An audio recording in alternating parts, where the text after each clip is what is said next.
स्वराज्य टीव्ही, पर्याय आमचा, निवाडा तुमचा।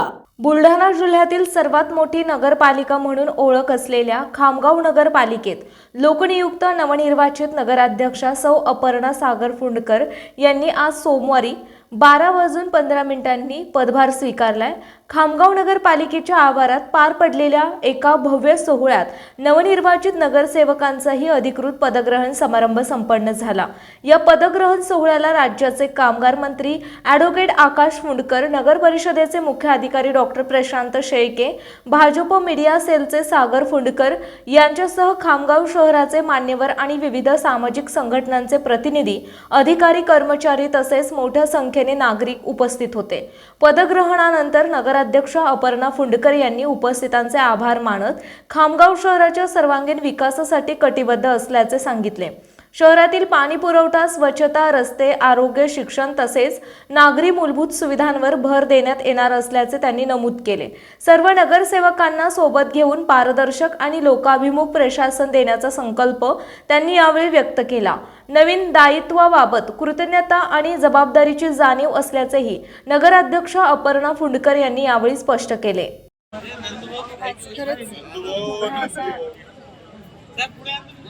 पदग्रहण सोहळा सगळ्यांचा माझा तसंच माझ्या सरकारी नगरसेवकांचा हे करण्यात आलेला आहे। आज मुख्यत्वे मला कृतज्ञता तसेच जबाबदारी हे दोन्ही माझे भाव आज आहेत। कृतज्ञता सगळ्यांसाठी की ज्यांनी मला उमेदवारी दिली, ज्यांनी मला माझ्या निवडणुकीमध्ये पूर्ण प्रयत्न केले आणि सगळ्यात महत्त्वाचं म्हणजे खामगावातील नागरिक ज्यांनी आम्हा सगळ्यांना निवडून दिलं, आणि जबाबदारी कारण त्यांनी आमच्यावर विश्वास टाकून ही पदं आम्हाला दिली आहेत। तर सत्तेचा नसून फक्त सेवेचा भाव ठेवून आम्ही नागरिक खामगावातील सर्व नागरिकांच्या समस्या सोडवण्याकडे प्राथमिकता देऊ आणि एक स्वच्छ, सुंदर, आधुनिक त्याचप्रमाणे विकसित असं खामगाव सगळ्यांना देण्याचा पूर्ण असा माझ्या टीमचा प्रयत्न राहील। कामगार मंत्री ॲडव्होकेट आकाश फुंडकर यांनी आपल्या भाषणात नवनिर्वाचित नगराध्यक्ष आणि नगरसेवकांचे अभिनंदन केले। नवनियुक्त नगराध्यक्ष आणि नगरसेवकांवरील जबाबदारी वाढली असल्याचे अधोरेखित करून जबाबदार म्हणून जनतेची सेवा करण्यास सज्ज राहण्याचे निर्देश त्यांनी समस्त पदाधिकाऱ्यांना दिले। या सोहळ्यात खामगाव शहराच्या विकासासाठी राज्य शासनाच्या माध्यमातून आवश्यक ते सर्व सहकार्य केले जाईल अशी ग्वाही त्यांनी दिली।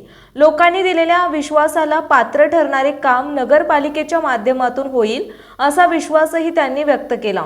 यावेळी मुख्य अधिकारी doctor Prashant Shelke, doctor Dadasaheb Kavishwar, Khamgaon urban बँकेचे अध्यक्ष विजय पुंडे, सीए उमेश अग्रवाल, राजू नहार, ज्येष्ठ पत्रकार डॉक्टर राजेश राजोरे यांनीही मनोगत व्यक्त केले। सुरुवातीला महाराष्ट्र गीताचे गायन करण्यात आले। कार्यक्रमाचा समारोप राष्ट्रगीताने करण्यात आला, तर कार्यक्रमाचे संचालन ॲडव्होकेट रमेश बाबू भट्टर यांनी केले।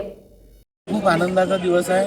ज्या अपेक्षेने, ज्या विश्वासाने जनतेने भारतीय जनता पार्टीला एक मोठा आशीर्वाद खामगावमध्ये दिला, एक मोठं मॅन्डेट दिलं, त्या अपेक्षेप्रमाणे आजचा हा पदग्रहण सोहळा इथे पार पडतो आहे। आणि या पदग्रहण सोहळ्याला सर्व खामगावातील गणमान्य व्यक्ती, नागरिक, पत्रकार बांधव, सर्व समाज घटकातील लोक इथे उपस्थित राहिले, त्यांचे आभार मानतो। आणि भविष्यात सर्व नगरसेवक आणि नगराध्यक्षांनी नम्रतेने या खामगावच्या विकासासाठी कटिबद्ध झालं पाहिजे। सर्व लोकांची एक जनसेवक म्हणून सेवा केली पाहिजे आणि या खामगावला प्रगतिशील खामगाव, स्वच्छ, सुंदर, एक आदर्श खामगाव बनवलं पाहिजे। या दृष्टीने त्यांना आम्ही शुभेच्छा दिल्या। आज त्यांचा पहिला दिवस आहे, आजपासून त्यांचं कामकाज सुरू होईल। भविष्यात निश्चित या सर्वांच्या नेतृत्वामध्ये खामगाव बदललेलं आपल्याला दिसेल। बुलढाणा जिल्ह्यातील महत्त्वाच्या घटना आणि घडामोडी पाहण्यासाठी तुम्ही निर्भीड स्वराज्य या चॅनलला अद्यापही सबस्क्राईब केलं नसेल तर आत्ताच जाऊन सबस्क्राईब करा आणि बेल आयकॉन दाबायला विसरू नका। आणि फेसबुक पेजला शेअर आणि लाईक करा। पाहत राहा निर्भीड स्वराज्य।